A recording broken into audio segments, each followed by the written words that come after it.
Welcome to the Marriage Steps podcast, where developing a long-lasting, happy relationship is the status symbol to achieve. And following my 6 marriage steps is a path to help get you there. I'm your host, Dr. Wyatt Fisher, a licensed psychologist specializing in marriage counseling. The Marriage Steps podcast is listener supported, so to help keep it on the air so couples worldwide can receive hope for their marriage, please consider becoming a monthly supporter by going to patreon.com/marriage steps.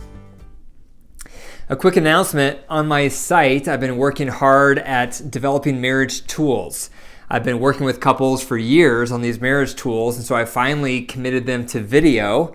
And so I have 11 marriage tools total, and I just got done publishing all 11, and they're $14.99 each, and they're on my website. If you go to drwyattfisher.com, click on marriage tools, you can read through the various tools, and you can purchase whatever ones you want. Once you purchase it, you'll get a link for that video tool. It's me presenting the tool, giving you demonstrations and examples, and then you and your partner can re-watch that video to master that tool.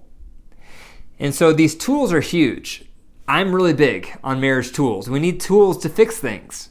If you try to fix something in your house without the right tool, you won't be able to fix it, and you might do even more damage with the wrong tool. And so I'm a really big proponent on tools. So I developed a lot of tools, and I think they can be very helpful. I'm biased because I developed them, but check it out. So if you feel like you're missing some tools for your marriage, feel free to go to my website, click on marriage tools, and see which of those may benefit you.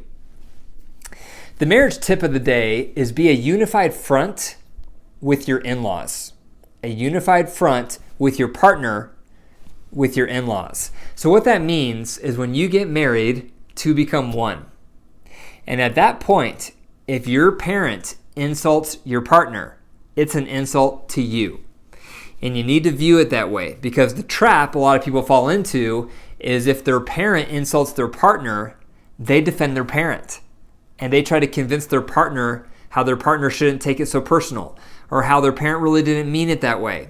And while yes, partners need to evaluate their own behavior and if they're overreacting, it's a trap and a big no-no to defend your parent instead of defending your partner. So if your parent is out of line, you need to view it as an insult to you if they insult your partner. So view you and your partner as a unified front against your parents, against your in-laws.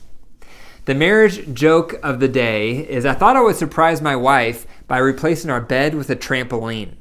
But when she found out, she hit the roof.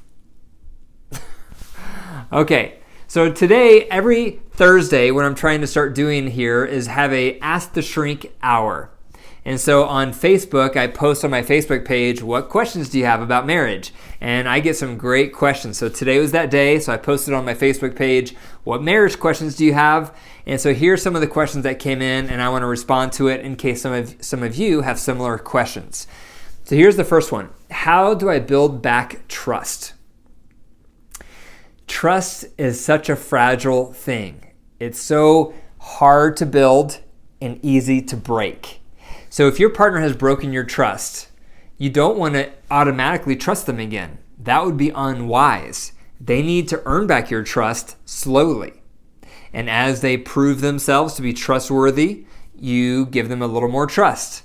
And as they prove themselves more, you give them a little more trust. If they start breaking your trust again, you trust them a little bit less. And so it's unrealistic to think that you can go from I don't trust you to I trust you, because it's more of a gradual process that's going to develop over time as your partner proves worthy. So that can be a helpful perspective. If you still have resentment over their behavior that hurt you, that broke your trust, and if they've stopped that behavior, you may benefit from the compassion chart. That's one of the tools on my website, the compassion chart. And that will walk you through some questions that will help you develop compassion towards why they behaved in the way that they did. It doesn't make it right. It doesn't justify it, but it'll help you understand all the variables that went into their behavior. And when you understand all those variables, compassion tends to grow, and forgiveness tends to be a byproduct of compassion. Second question. My husband and I fight over the bills. What should we do? This is common, right? Financial fights in marriage are very, very common. And so there's a couple recommendations on this. First thing I would recommend is develop a budget together. You have to develop a budget together. So write down all of your expenses from smallest to largest. Condense the categories as much as you can so it's simple. You don't want to have 50 categories in your budget. You should have no more than 15 categories, most likely, maybe less. But you want to collapse all the categories, write down all of your expenses, track it for a while until you get an accurate budget so you and your partner can operate out of this budget together. So you both have the same playbook. You both can see what you're spending in each category. And then that's going to require some negotiating because you may think you need to spend X amount of dollars on groceries and your partner may think differently. So you may need to negotiate and share power on some of the categories until you get on the same page. That's huge. Once you're on the same page, the next thing I would encourage you to do is to start sharing in the bill paying.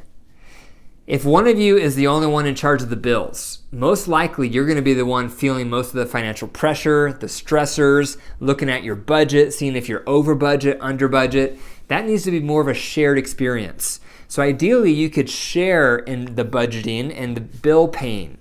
So maybe you split up what bills you're going to pay, or maybe you sit down together and write the bills together, or maybe you take turns on who's going to do what. But try to share in the financial management of your marriage because that will help develop a sense of teamwork, like we're in this together. The next question is, my partner doesn't want to have sex with me. What should I do? That is a horrible feeling. It's a horrible feeling to feel like you're not wanted sexually. And I get this quite often, this question of my partner won't have sex with me. What do I do? So my reaction to that is you have to first start with looking for the root. What is the cause?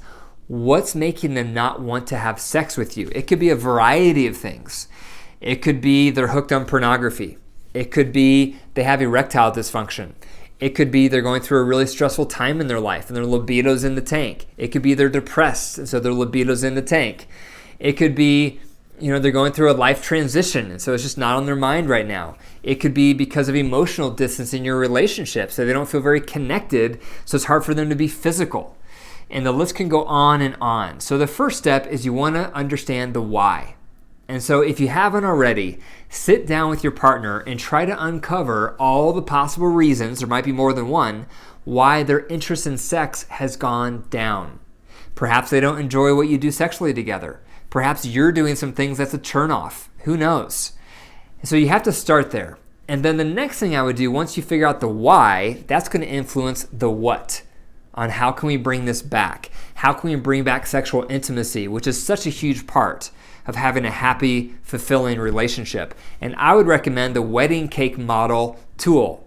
So again, go to my website, drwyattfisher.com, click on marriage tools, and you'll see the tool on the wedding cake model. And what that model does is it builds from the base tier, which is all about building the friendship. And then from there, it moves it up to the sensual tier. So couples have sensual activity. And then from there, it moves it up to the sexual tier. So couples can have sexual activity. And so it's a great model to bring back sexual and sensual intimacy into your relationship. And it brings it back in a way that optimizes voice and choice, so that you're optimizing satisfaction for both high and low libido partners. So I would highly recommend getting to the root and then checking out that model, the wedding cake model, so that you can slowly build friendship, sensuality, and then sexuality together. Okay, the last question is, I don't agree with how my partner parents his kids. So this is a blended family. What should I do? So this can happen. You're in a blended family and your partner has kids from a previous relationship and you do not like how your partner parents his or her kids. You may think he or she is overly strict or overly permissive and it drives you crazy. You hate to watch it and you feel conflicted because you feel on the one hand, is it my role to say anything? On the other hand, it makes you feel really negative towards your partner. So my feedback on this would be, this would fall under a drainer.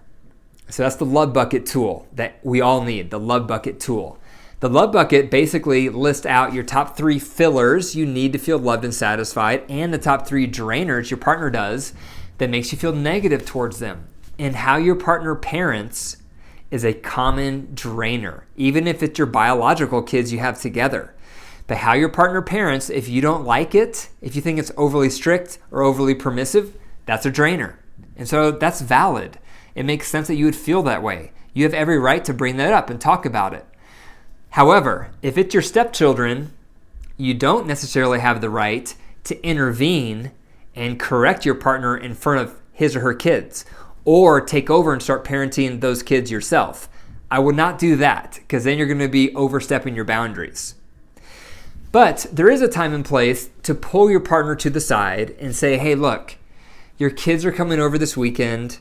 Can we talk through some of the parenting strategies so that we can get on the same page? Because even though they're not my kids, it's still my house, and this is my marriage with you. And so I would love for us to be able to get on the same page with maybe some of the limits we could set with your kids. I don't want to be the limit setter. They're not my biological kids. I would love for you to do that. Or maybe I would love for you to be more lenient with your kids. But let's talk it through. Let's create an action plan. Let's create some strategy before the next time your kids come to visit so you and I are on the same page.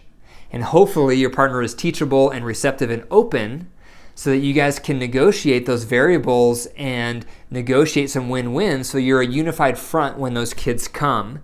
And then that will probably make you feel much more positive towards your partner. So that is the Ask the Shrink Hour. Feel free to keep sending me your questions. You can email them to me. You can message me on Facebook. But thank you for listening to the Marriage Steps podcast. If you enjoyed the episode, be sure to click the 5 stars and leave a review. The more reviews I get, the higher the podcast will appear in search results so more couples can find it. So please leave a review. Also, for more marriage resources, go to my website, drwyattfisher.com. And if this podcast has helped you, I would love to hear from you. My email is info@drwyattfisher.com. I would love to hear your story. And remember, your marriage is alive.